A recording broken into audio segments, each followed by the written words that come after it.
विरासत की सियासत को बचाने के लिए एक तरफ समाजवादी पार्टी ने एड़ी चोटी का जोर लगा दिया था, वहीं दूसरी तरफ बीजेपी ने भी मैनपुरी लोकसभा उपचुनाव में पूरी तरह से किलेबंदी कर दी थी। लेकिन नतीजे समाजवादी पार्टी के पक्ष में आए हैं।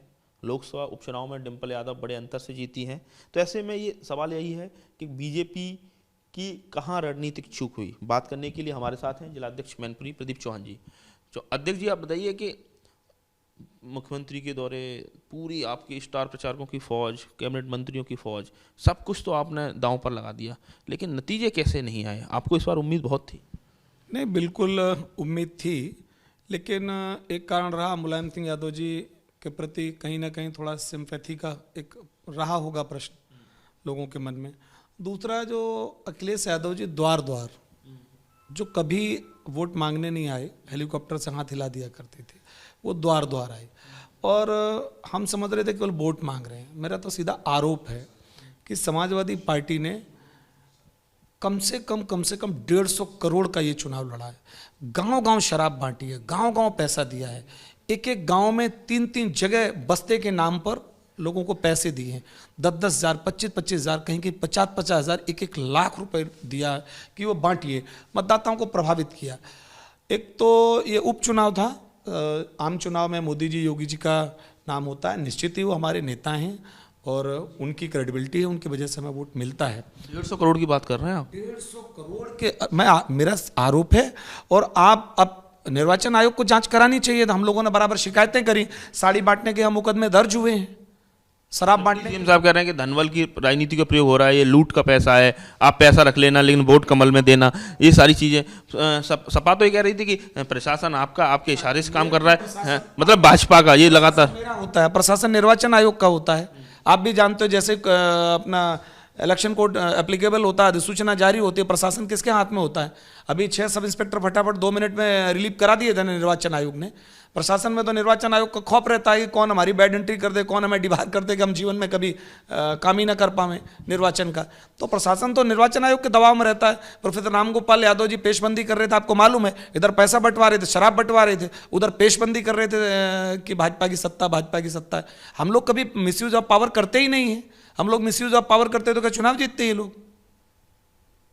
लेकिन LIU, ये सारी चीजें, पूरा इंटेलिजेंस अगर ऐसा होता तो मुझे लगता है कि ये सारी चीजें कहीं ना कहीं तो पकड़ ये निर्वाचन में तो कहीं ये निर्वाचन आयोग का काम, हम लोगों ने, हमारे कार्यकर्ताओं ने पकड़ा। अब ये काम मेरा है, हम पकड़े तभी लॉ एंड ऑर्डर का इशू नहीं बनेगा। निर्वाचन आयोग को देखना चाहिए कि भाई क्यों इतना बड़ा, भाई उनके आभा मंडल में आ गए अधिकारी या निर्वाचन आयोग के लोग। सत्तारूढ़ पार्टी का चुनाव है, रूलिंग पार्टी। हमारी पार्टी पैसे का चुनाव नहीं लड़ती है, हमारी पार्टी मिसयूज ऑफ पावर नहीं करती है। हमारी पार्टी पब्लिक के बीच में मोदी जी, योगी जी की जो जन कल्याणकारी नीतियां, उनके दम पर चुनाव लड़ती है। एक रहा होगा ग्लैमर अखिलेश यादव का, भाई एक्स CM रहे हैं, यहाँ पड़ोस में रहे हैं, नेताजी की सहानुभूति है मिला करके, और रही सही कसर जातियों ने वोट, आप कह रहे थे आप जातियों नहीं, सभी बूथ मैनेजमेंट नहीं, बूथ मैनेजमेंट कतई फेल नहीं हुआ तो इतना वोट कैसे मिलता? अगर बूथ मैनेजमेंट फेल होता, कैसे मिल गया इतना वोट? 2019 से भी कम वोट नहीं। स्वाभाविक है कि मुलायम सिंह यादव जी का जाना और एक जो उनके प्रति लोगों की सिंपैथी रही, उसका तो असर रहा। बाकी अखिलेश यादव द्वार द्वार घूमे, इसका भी, अब इतने बड़े नेता रहे जिसके दरवाजे बैठ गए, उसे लगा कौन सी सरकार बन बिगड़ रही है, अखिलेश यादव जी आए दरवाजे, चलो इनका ही मन पूरा कर दो। मैनपुरी धरती पर CM साहब भी 2 बार आए। अच्छा, CM साहब आए तो जनसभा की, उनको सुनने आए ना लोग। CM साहब लगातार, उनको सुना नहीं लोगों ने, उनको सुना नहीं लोगों ने, वोट नहीं दिया। भाजपा को कोई ऐसा तो नहीं 10,000 वोट मिला, लाखों वोट मिले हैं भाई साहब। 2,88,000 का। अब जीत हार ठीक है, 2,88,000। अभी पिछली बार बहुजन समाज पार्टी से गठबंधन करने के बाद भी 1 लाख नहीं छुपाए थे, तब आपने नहीं कहा कि और मुलायम सिंह जैसा आदमी 1 लाख का आंकड़ा नहीं छुपाया, तब प्रश्न नहीं किया आपने। 24 का क्या रहे? जीतेंगे हम लोग 24 में। डाउन नहीं, काहे का मोरल डाउन है? काहे का मोरल डाउन है? चोल लुटेरे अगर छल करके, भ्रमित करके अगर कोई चुनाव जीत गए, जनता के बीच में जाएंगे और उनको पुनः जागरूक करेंगे। वही जनता होती है जो हमें जिताती, वही जनता होती है उन्हें जिताती है। जनता से किसी का बैर थोड़ी होता है। किसी का बैर नहीं है। जो जिलाध्यक्ष हैं मैनपुरी प्रदीप चौहान, उनका कहना है कि ये धनबल की राजनीति का प्रयोग किया समाजवादी पार्टी ने। शराब बल, शराब की पेटियां सैफई से सब मूवमेंट हुआ, शराब की पेटियों का सैफई से मूवमेंट। वो पूर्व मुख्यमंत्री अखिलेश यादव जी का OSD गजेंद्र, वो वहाँ कन्नौज वाला, वो बैठ के पूरा यहाँ पैसा बांट रहा था।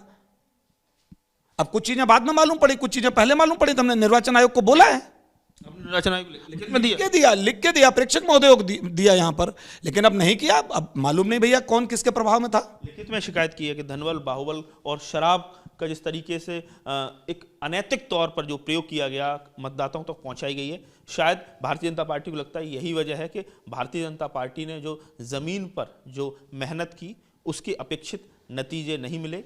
बड़ा गंभीर आरोप है जिलाध्यक्ष मैनपुरी का। उनका कहना है कि 150 करोड़ रुपए बांटे गए हैं। अब ये निर्वाचन आयोग को तय करना है कि इस आरोप में कितना दम है, इसका ग्राउंड लेवल पर इसकी समीक्षा की जाए, इसकी जांच की जाए, ताकि ये धनबल बाहुबल और शराब के जरिए जिस तरह से मतदाताओं को प्रभावित करने की जो राजनीति चलती रही है उस पर आगे चलकर लगाम लगाई जा सके। मैनपुरी से नितिन उपाध्याय, एबीपी गंगा।